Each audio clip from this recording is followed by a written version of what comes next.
Olá, está no ar o STJ Notícias com os principais destaques do Tribunal da Cidadania. Vamos ver as decisões de grande repercussão durante a semana e que deram o que falar nas redes sociais. O STJ Notícias começa agora, ao vivo, conectado a você.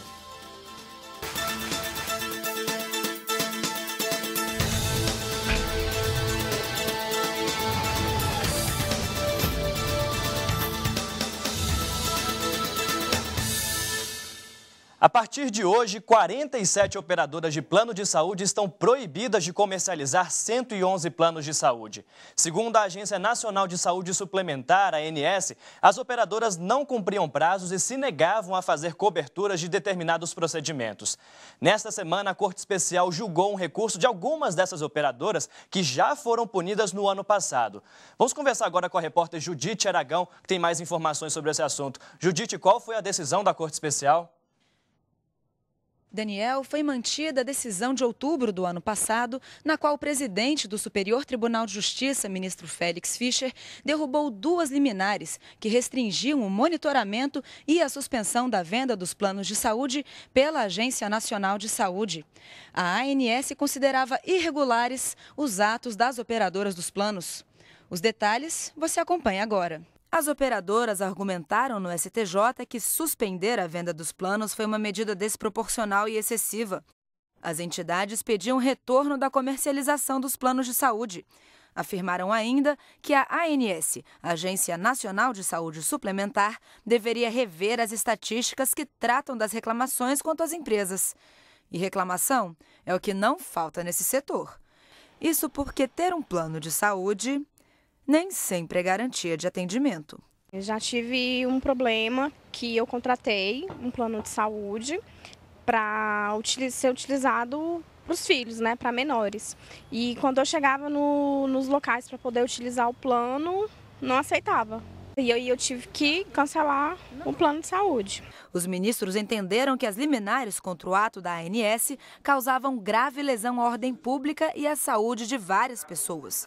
No entendimento dos ministros, o ato administrativo deve ter presunção de legitimidade, principalmente quando visar a proteção da saúde.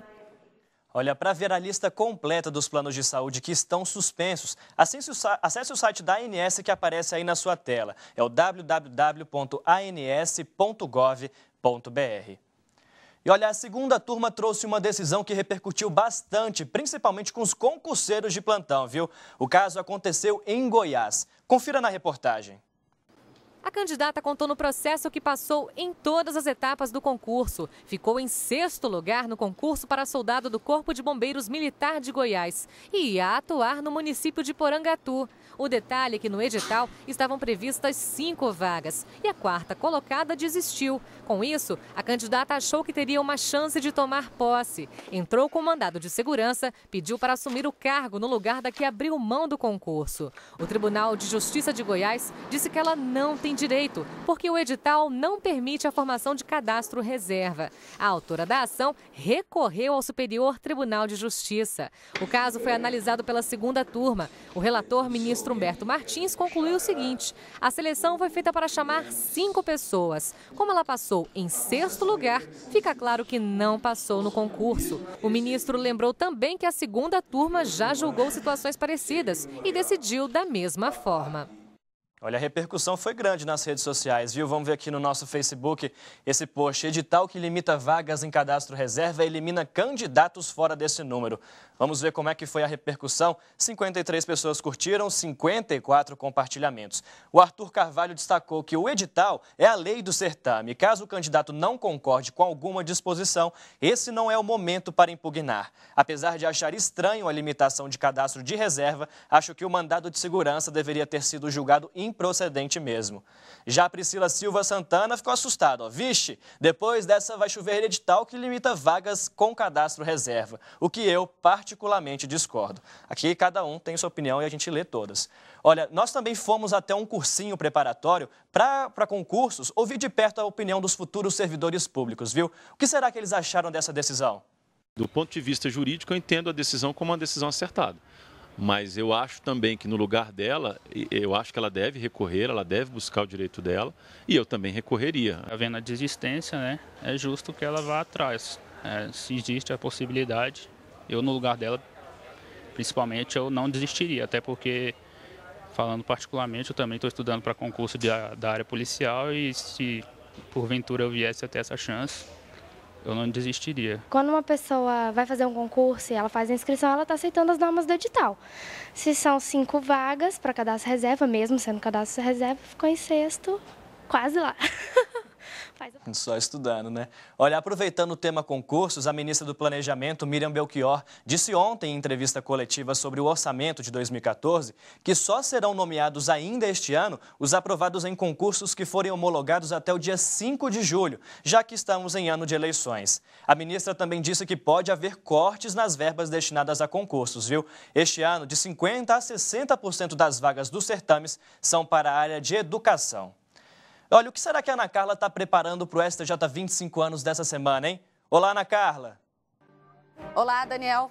O STJ 25 anos desta semana mostra uma entrevista especial com o ministro Gilson Dipp, o vice-presidente do STJ.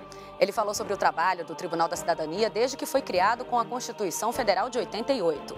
Você vai saber quais são os assuntos mais polêmicos relacionados ao novo Código Penal brasileiro. O ministro foi presidente da comissão que elaborou o anteprojeto. Temas como eutanásia, aborto, uso de drogas, corrupção. É no STJ 25 anos desta semana. Está imperdível. Daniel? Obrigado, Ana. Olha, e você se lembra de um ataque a um cinema de São Paulo em 99, quando um homem armado com uma submetralhadora entrou na sala de exibição do filme e atirou contra a plateia? Ontem, a terceira turma isentou o Shopping Morumbi dessa responsabilidade nesse episódio, viu? O relator do caso, o ministro Paulo de Tarso Sanseverino, destacou que ninguém poderia imaginar que um jovem que carregava uma mochila nas costas, como tantos outros, tinha uma arma de fogo com a intenção de praticar um crime. Disse ainda que o shopping não pode exigir revista dos clientes, como acontece em banco e outros lugares, né? Olha, com a decisão, o shopping não foi obrigado a pagar a indenização a uma família de uma das vítimas desse atentado, viu? E a Infam, a Escola Nacional de Formação e Aperfeiçoamento de Magistrados, promoveu nesta terça-feira o evento Ombudsman dos Bancos Privados. Confira. A Infam, Escola Nacional de Formação e Aperfeiçoamento de Magistrados, promoveu nesta terça-feira o evento Ombudsman de Bancos Privados.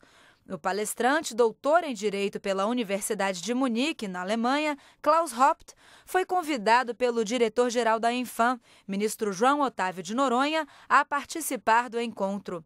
Ele falou sobre as experiências como ombudsman, que é um ouvidor, um representante do cidadão dos bancos particulares na Alemanha.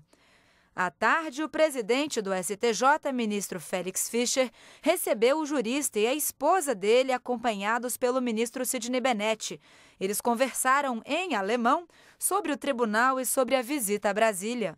Eles receberam do presidente do STJ algumas publicações do tribunal e também experimentaram tapioca, pão de queijo e suco de graviola.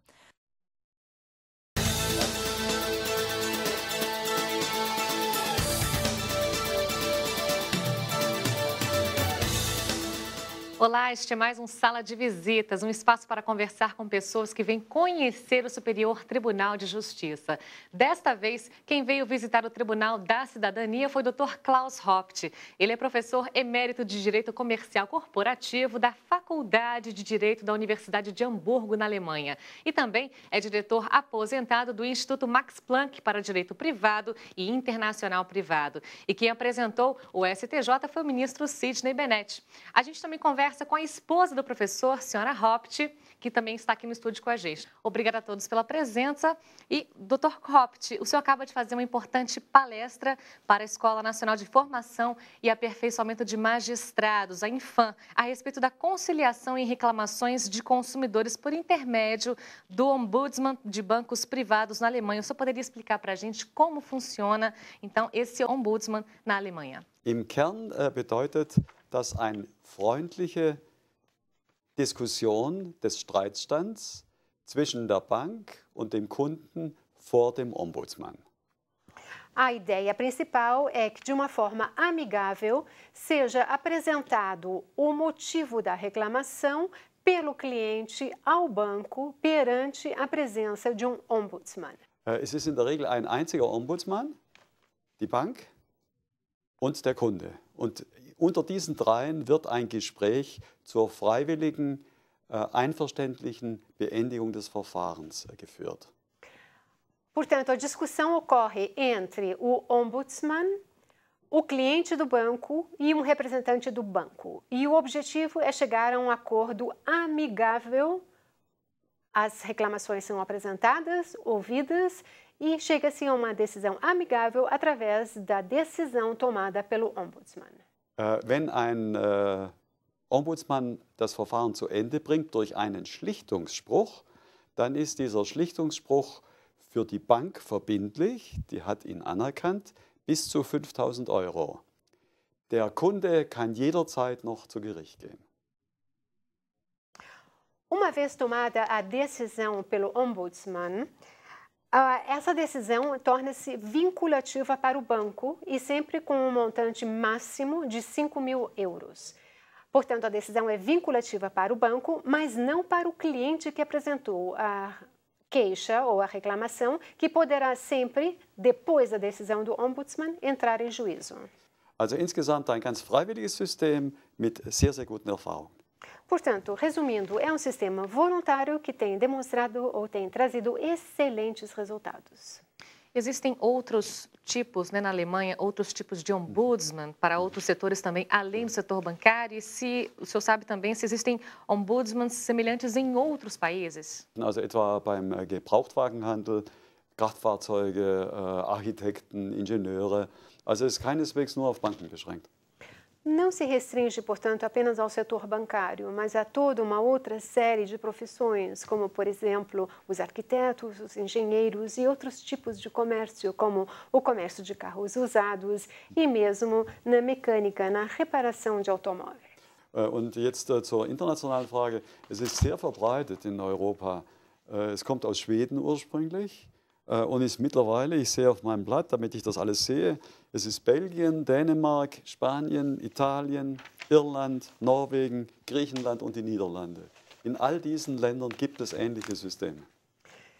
Esse sistema do ombudsman é muito disseminado por toda a Europa, não se restringe de forma alguma apenas à Alemanha. E eu vou ler aqui no meu documento para não esquecer nenhum. Nós já temos instaurado esse procedimento na Bélgica, na Dinamarca, na Espanha, na Itália, na Irlanda, na Noruega, na Grécia e nos Países Baixos. É uma honra para o Superior Tribunal de Justiça receber o senhor e a senhora Hopt aqui, né, e que visitam Brasília e também um Tribunal Superior brasileiro pela primeira vez. O que o senhor, né, e a senhora Hopt acharam de Brasília e do Superior Tribunal de Justiça? Eu queria um depoimento dos dois. Mein Eindruck von Brasilia ist überwältigend. Ich bin das erste Mal hier, aber ich habe sehr viele gelesen und auch von der Erzählung von meinem Mann über die Stadt Brasilia und besonders über den Architekt Niemeyer. A minha impressão de Brasília é que é uma cidade realmente impressionante. Eu estou muito impressionada com Brasília. Eu havia lido muito sobre a cidade e ouvido muitos relatórios também por parte do meu marido, que já havia estado aqui. E estou muito impressionada com a cidade, com a arquitetura e principalmente com as obras do arquiteto Niemeyer. Wir sind sicher nicht, oder für mich persönlich sicher nicht das letzte Mal in Brasilia. Wir werden zurückkommen und dann in Einzelheit der überwältigenden architektonische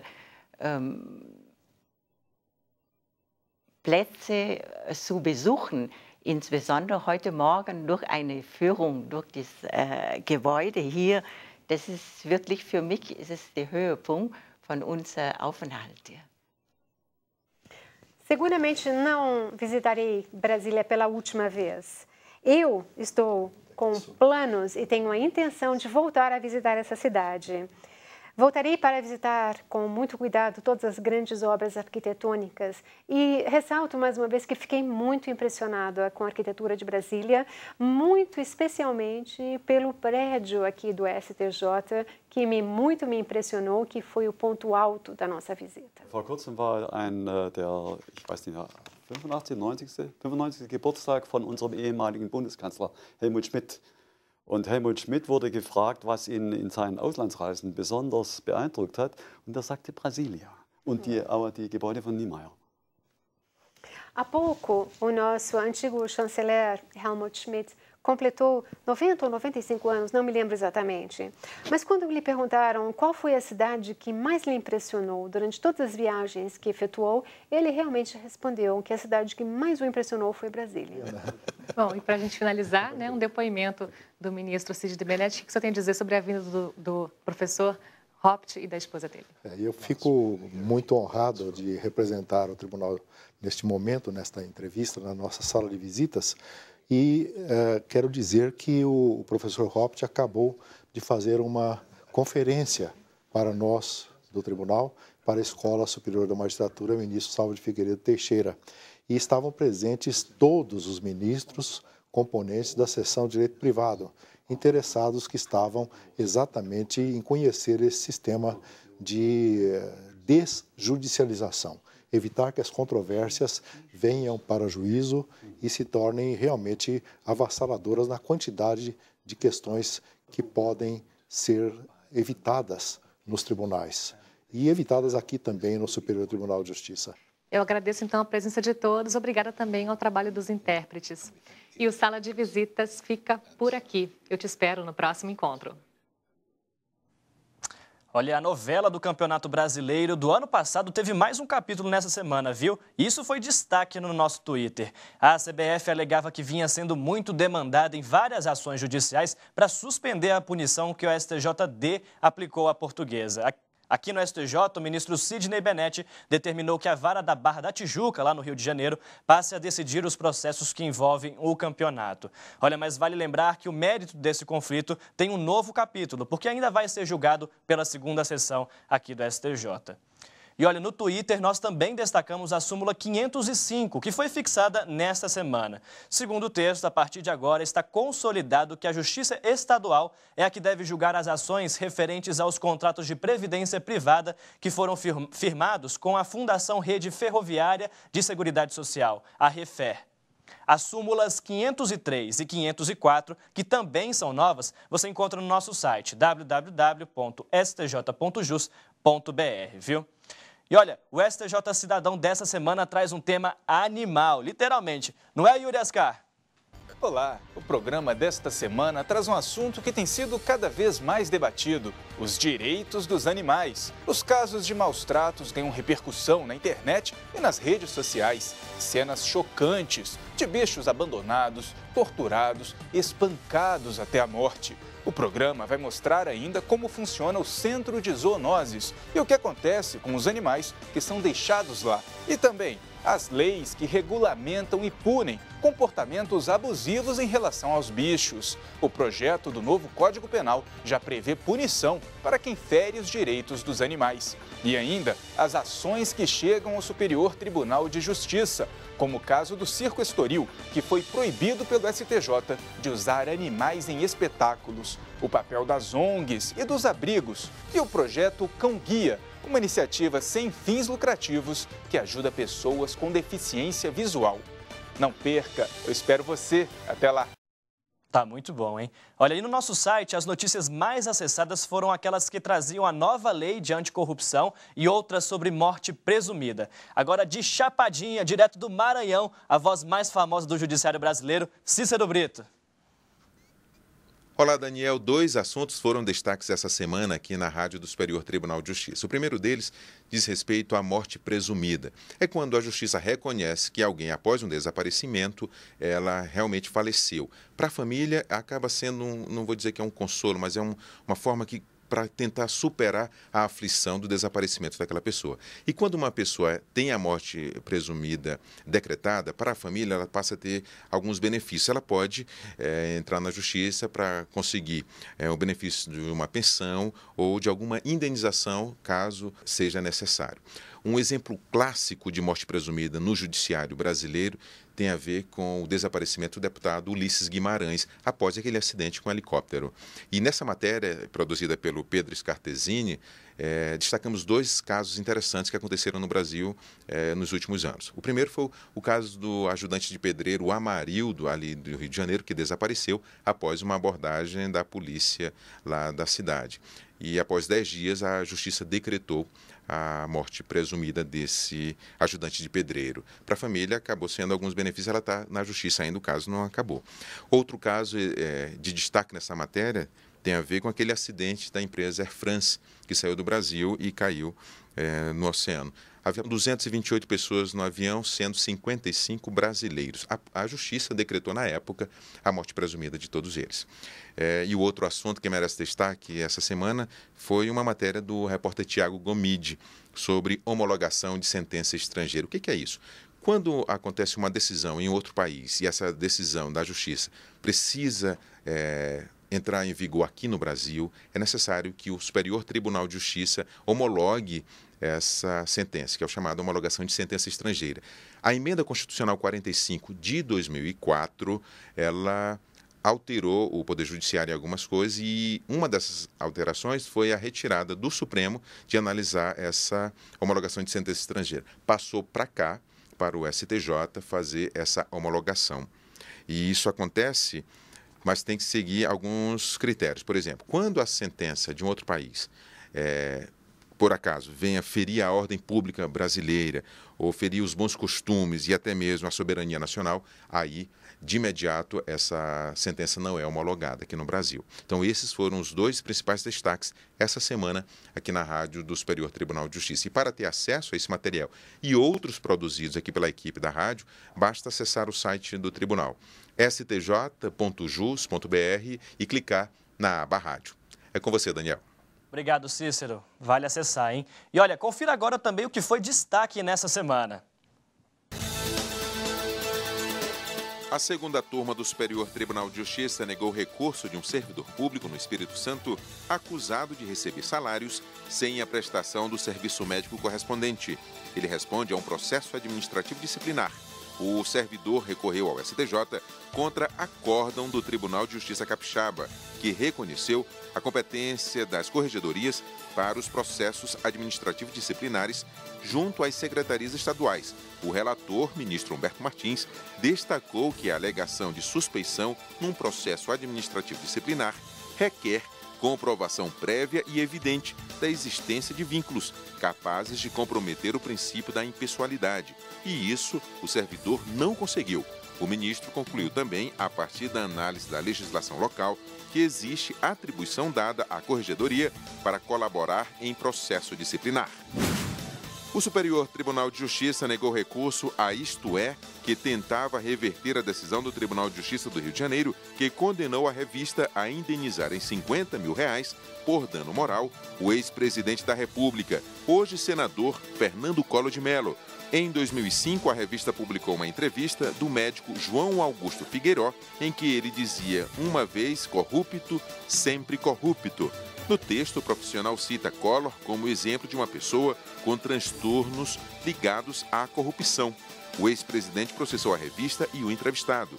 Eles recorreram ao STJ, alegaram que o foco não era Collor, e sim a corrupção como uma doença, e sustentaram que quem citou o nome do senador foi o entrevistado.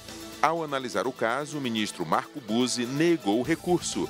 Ele explicou que não houve violação da lei de imprensa porque o Supremo Tribunal Federal decidiu que a norma não foi recepcionada pela Constituição de 88.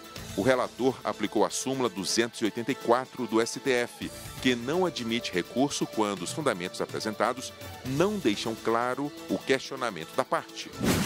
A ministra Suzete Magalhães se despediu da sexta turma do Superior Tribunal de Justiça. A partir de agora, ela vai compor a segunda turma na vaga deixada com a aposentadoria da ministra Eliana Calmon. E a terceira turma tem novo presidente. O ministro Vilas Boas Cueva assumiu o cargo esta semana por ser o mais antigo entre os membros do colegiado que ainda não ocuparam a presidência. O SBT Canal 4 em São Paulo vai ter que pagar R$100 mil de indenização a cada um dos ex-donos da escola base. O colégio fechou as portas em 94, depois que os ex-proprietários foram acusados de abusar sexualmente das crianças. Os donos da escola entraram com ação por danos morais contra o SBT. A Justiça Paulista aceitou o pedido, por entender que há limites na liberdade de imprensa e que, quando existem abusos e eles causam danos, é obrigação indenizar as vítimas. Com isso, ficou confirmado o pagamento de R$300 mil para cada ex-dono da escola. O SBT recorreu ao Superior Tribunal de Justiça. Entre os argumentos apresentados, afirmou que o valor era muito alto e não havia provas para ser condenada. O relator, ministro Vilas Boas Cueva, baixou o valor para R$100 mil para cada vítima.